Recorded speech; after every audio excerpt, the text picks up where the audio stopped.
ఇచ్చే విధంగా కార్యాచరణ ఉండేది. కానీ వాళ్ళ తెలంగాణ ప్రజలు కూడా ఆలోచించాలని చెప్పి కూడా సమావేశంలో చాలామంది వక్తలు అభిప్రాయపడ్డారు.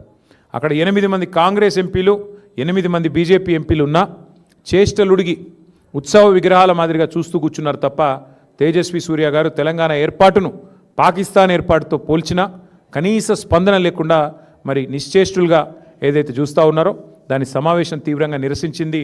తెలంగాణ ప్రజలు దయచేసి తెలంగాణ పార్టీ ఎంపీలు బీఆర్ఎస్ ఎంపీలు లేని లోటు ఏ రకంగా ఉందో ఆలోచించాలని చెప్పి కూడా ఈ సమావేశంలో చాలామంది వక్తలు అభిప్రాయం పడడం జరిగింది. తెలంగాణ పౌరుషం తెలంగాణ చావదచ్చిన కాంగ్రెస్ బీజేపీ ఎంపీల నిష్క్రియాపరత్వం పైన కూడా ఈ సమావేశంలో నిరసన వ్యక్తమైంది. అట్లాగే మరి అన్ని రాజకీయపరమైన అంశాలతో పాటు ముఖ్యమైన మరొక అంశం మన కేంద్ర ప్రభుత్వం తీసుకున్న నిర్ణయం. ఈ మహిళా రిజర్వేషన్ బిల్లుని మరి వారు ఉద్దేశపూర్వకంగానే అడ్డుకున్నట్టుగా కనబడ్డది. అల్టిమేట్గా చూస్తే డీలిమిటేషన్తో ముడిపెట్టి మరి అనవసరంగా లేని ఒక కార్యక్రమం స్టార్ట్ చేసి మొత్తానికి మహిళా లోకాన్ని దేశంలోని అందరి ప్రజల్ని కూడా గందరగోళంలోకి ఏదైతే భారతీయ జనతా పార్టీ ప్రభుత్వం నెట్టిందో మరి 30 ఏళ్ళుగా ఈ మహిళా బిల్లుకు సంబంధించిన చర్చలు జరుగుతూనే ఉన్నాయి. మరి మేము కూడా గతంలో ప్రభుత్వంలో ఉన్నప్పుడు చట్టసభల్లోనే మేము తీర్మానాలు కూడా చేసినాం. శాసనసభలో శాసన మండలిలో వెంటనే 1/3 రిజర్వేషన్ చట్టసభల్లో అమలు చేయాలి అని మా ప్రభుత్వం తరపునే ఆనాడు తీర్మానాలు చేసి పంపాం.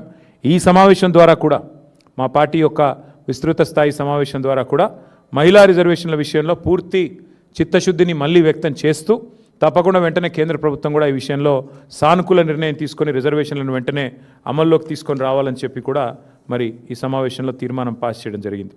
దాంతోపాటు మరి SIR అనే కార్యక్రమం ఏదైతే ప్రారంభం కాబోతా ఉందో ఆ విషయంలో కూడా చాలా కూలంకషంగా ఈ సమావేశంలో చర్చ జరిగింది. స్పెషల్ ఇంటెన్సివ్ రివిజన్ పేరిట మరి వెస్ట్ బెంగాల్లో దాదాపు 95 లక్షల ఓట్లు తొలగించడం జరిగింది. బీహార్లో 65 లక్షల ఓట్లు తొలగించడం జరిగింది. అట్లాగే రేపు తెలంగాణలో కూడా మే నెలలో ఈ SIR అనే కార్యక్రమం ప్రారంభమవుతూ ఉంది. కాబట్టి ఈ విషయంలో పార్టీ మొత్తం కూడా టాప్ టు బాటం గ్రామ స్థాయి నుంచి మొదలు పెడితే బూత్ స్థాయి నుంచి మొదలు పెడితే స్టేట్ స్థాయి దాకా కూడా ఫోకస్ చేయాలని చెప్పి మా పార్టీ అధ్యక్షులు దిశానిర్దేశం చేశారు. ఈ విషయంలో ఎందుకంటే ఓట్ల తొలగింపు ప్రక్రియ పేరిట జరిగిన నాటకం, దొంగ ఓట్ల చేర్పుల వల్ల జూబ్లీహిల్స్ ఎన్నికల్లో జరిగిన నష్టం దాదాపు 15,000 దొంగ ఓట్లు జూబ్లీహిల్స్ ఎన్నికల్లో మా ఓటమికి కూడా కారణమయ్యాయనే ఒక అభిప్రాయం కూడా సమావేశంలో వ్యక్తం కావడం జరిగింది. దానిపైన పార్టీ అధ్యక్షులు కూడా స్పందిస్తూ SIR జరిగే క్రమంలో స్పెషల్ ఇంటెన్సివ్ రివిజన్ జరిగే క్రమంలో పార్టీ శ్రేణులు క్రియాశీలంగా ఉండాలి, యాక్టివ్గా ఉండాలి, తప్పకుండా మరి వెంటనే ఎప్పటికప్పుడు స్పందించాలి, ఎక్కడికక్కడ మరి అధికార పార్టీ చేసే ఆగడాలకు అడ్డుకట్ట వేయాలని చెప్పి కూడా తీర్మానించడం జరిగింది. ఎక్కడికక్కడ పార్టీ క్రియాశీలంగా top to bottom booth level to state level పనిచేయాలని చెప్పి కూడా సీరియస్గా ఆదేశించడం జరిగింది. అట్లాగే పార్టీ యొక్క సంస్థాగత నిర్మాణం మీద కూడా చాలా విస్తృతమైన చర్చ జరిగింది. సభ్యత్వ నమోదు, పార్టీ యొక్క కమిటీలు, ఇవన్నిటి విషయంలో చర్చ జరిగింది. పార్టీ కమిటీలో ఇవాళ పార్టీ మీటింగ్లో ఈరోజు ఒక నిర్ణయం కూడా తీసుకోవడం జరిగింది. రాష్ట్ర వ్యాప్తంగా ఉన్న అన్ని కమిటీలు ఎక్సెప్ట్ స్టేట్ కమిటీ మినహా అన్ని కమిటీలను కూడా ఈరోజుతో రద్దు చేయడం జరిగింది. ఎందుకు అంటే కొత్త కమిటీలు వేసుకోవాలి, మెంబర్షిప్ వేయాలి. కాబట్టి దానికి మార్గం సుగమం చేయడానికి అన్ని కమిటీలను కూడా రద్దు చేస్తూ నిర్ణయం తీసుకోవడం జరిగింది. అంటే గ్రామ కమిటీ నుంచి మొదలు పెడితే అన్ని కమిటీలు, జిల్లా కమిటీ దాకా అన్ని కమిటీలను కూడా రద్దు చేయడం జరిగింది. కేవలం ఒక స్టేట్ కమిటీ మాత్రమే ఫంక్షనల్గా ఉంటుంది. ఆ స్టేట్ కమిటీ ఆధ్వర్యంలో మెంబర్షిప్ కార్యక్రమానికి పోతాం. రాష్ట్ర వ్యాప్తంగా మరి ఈ మెంబర్షిప్ కార్యక్రమాన్ని కూడా రెండు మార్గాల్లో చేస్తాం. ఆన్లైన్ మరియు ఆఫ్లైన్. అంటే ఆన్లైన్ అంటే డిజిటల్ మోడ్లో, ఆఫ్లైన్ అంటే మరి పుస్తకాల ద్వారా, మెంబర్షిప్ పుస్తకాల ద్వారా 2 మార్గాలుగా తప్పకుండా చేస్తాము. మా ఆలోచనల్లో ఒకటే, రాశి కంటే వాసి ముఖ్యం.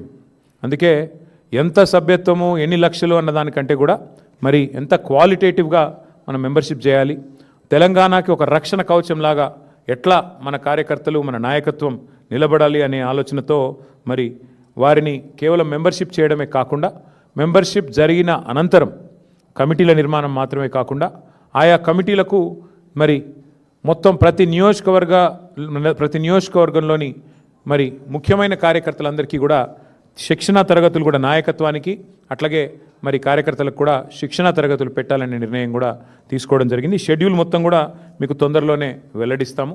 ఎందుకంటే ముందుగాల కొంత దానికి ప్రిపరేటరీ వర్క్ ఉంది. ఆ ప్రిపరేటరీ వర్క్ అయిన వెంటనే, ఎందుకంటే ఆల్రెడీ ఉన్న కమిటీలు రద్దయ్యాయి కాబట్టి వెంటనే మెంబర్షిప్ స్టార్ట్ చేయాల్సి ఉంటుంది. కానీ దానిలో కూడా ప్రాసెస్ ఉంటుంది.